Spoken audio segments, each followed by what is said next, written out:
you might know that would like this information, what are some of the things we're going to be talking about? Well, the focus is on unlocking the neurological puzzle of ADHD. I mean, so many families struggle, and when I say families, it's not just the child or the young person or the teen. The whole family has to deal with that in a way, trying to support and help them be successful is what we've come to learn. Right. And there's suffering that goes along with a lot of the different components of that, not only for the child, but we have a 3-part approach that we've developed over the years. And we've worked with literally hundreds of young people with attentional issues, focus, concentration issues.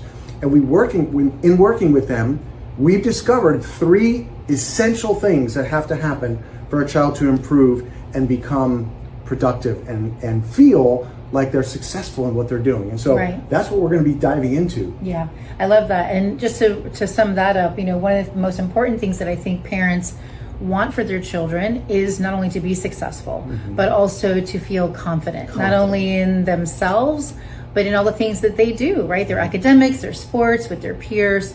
So it really is wonderful for us to help return children back to those things and help to bring a little more peace and harmony in the homes. So if this is something that's interesting to you, make sure you check the link below to register. And if this isn't for you necessarily, but know someone that is dealing with this in their home, please pass this on to them so that we can participate with them as well. Very good. We appreciate you. Thank you.